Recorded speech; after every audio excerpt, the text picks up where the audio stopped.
Hey, good morning, good afternoon, good evening, good whatever, wherever you are. My name's Jackie Malpass, aka The Word Alchemist, and I wanted to talk today about intuition and your inner rebel.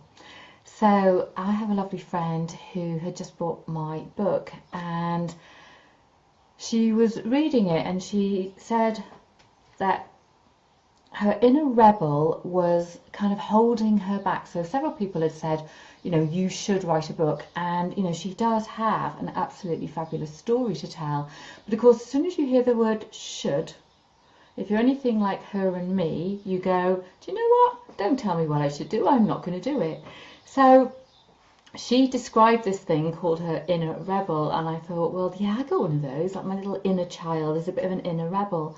So I just wanted to talk a little bit about, so what happens when somebody says to us, you should write a book, and we kind of know that we could, we know that we've got a great story, but then we kind of get into a bit of a head mess, and we think, who's going to read it, is it going to be good enough, where am I going to find the time, and a whole load of stuff kind of goes on.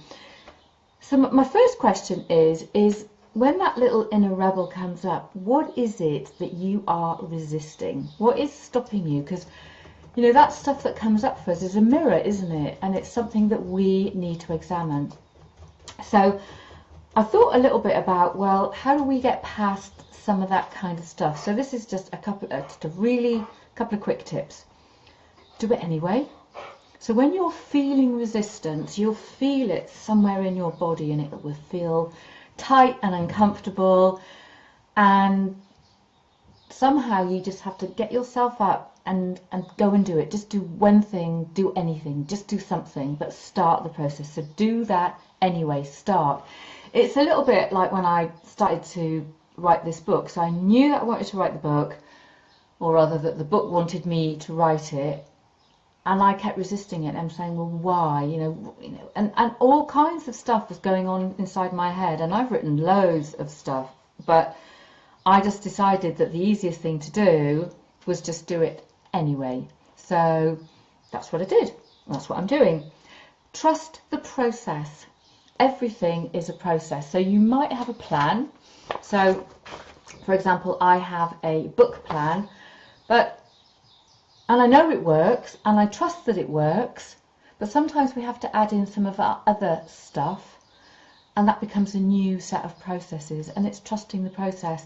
And what writing a book does is it gives you clarity of process and clarity of purpose for the stuff that you're going to share. You need to know your outcome. You need a well-formed outcome. So, if you're going to do something, whatever it is, what's the outcome of doing it? What are you going to get? What's the result at the end? So for me, it's having a published book and being a published author again, and being able to share that message and create a course out of it and all of that kind of stuff. So I have a well-formed outcome. I know why I'm doing this. Having a vision, and it's not just a vision for, say, the book or the project, it's a vision for everything. So what do you see in that vision, that thing that you're walking towards? So having a vision is really, really important, and bringing it alive and adding in colour and smell and sound and taste and whatever else. Bringing that vision really bigger, really brighter, and really getting into it and living it. So having a vision. I talked about having a plan. Plans are good, and I think often we resist a plan because it feels structured, it feels staid, it feels like someone's telling us what to do, but actually it's not. It's just a set of processes. So I have this plan, and I can tell you, writing this book, I know my plan, I know what I'm doing, but what I've also done, which is my next point, is I've been following my intuition. So in terms of following my intuition, I actually then developed some new processes that have been incredible in helping me to write the book.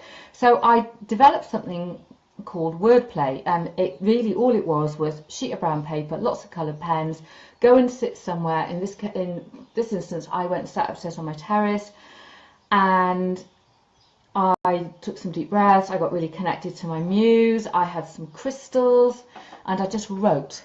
Whatever came into my head, just wrote. And then I said to myself, what I now have to do is put it to one side. So after I had done the wordplay, I did a values exercise where you take 30 words and get them down to between 5 and 8. And on here you can see I've got some values, but what I've also got is I've got all of these words here. So I've got the wordplay words, I've got my value words, and then I did a mind map, I recorded it on my mobile phone, and then I created this outline. Now what I did, I think it was yesterday or the day before, is I went back to my wordplay, and it's the first time I've looked at it. I mean, I've stuck it up on the wall, but I haven't actually looked at it. So what I did was I looked at it, and I started to, some of the words have really jumped out at me, and I've started to, so that's the pink post-it notes up there, I've started to take those wordplay words and put them into the chapter sections which are up there. So if you can see the little, so the green one is the title at the very top, and then the next one says what, why, how, and then the pink words are the words that have come off my wordplay. And I just use my intuition. And if I looked at my plan, the next step of my plan is going to say something. I know what it's going to say, but it's going to say something. But actually, I don't want to do what it says. What I'm doing on this is I'm going to take all the chapter titles and I'm going to meditate with some crystals, and I'm going to work out what my stories are that I want to include in the chapters. And it just felt that that was the right thing to do. And my final point is about having someone to hold you accountable. And I have on my Writing for the Soul page been talking about this journey because that's my way of being held accountable. Is I said that I would come and I would talk about my journey and what I've been doing, the highs and lows. You know, there's been some days where I haven't wanted to touch it, some days when I've just been up to here with work and I've not been able to do anything. So coming on live and telling you about what I'm doing is holding myself accountable. But I also have people that I actually talk to that hold me accountable, and they're allowed to challenge me. And you know, that's about trust as well. You know, if I'm saying to someone, you know, I give you permission to challenge me, I have to take that on board. I have to take that feedback on board. So in terms of this, do it anyway. Trust the process, have an outcome, vision, plan, use your intuition, and accountability. So when your inner rebel comes out to play and you feel that they're stopping you doing something because you're digging your heels and resisting, my question was at the very beginning is, what are you resisting and why? And if it's about writing a book, why are you resisting writing your book and telling your story? Because believe you me, that the story that you have got to tell is going to change someone else's life, and that is so important.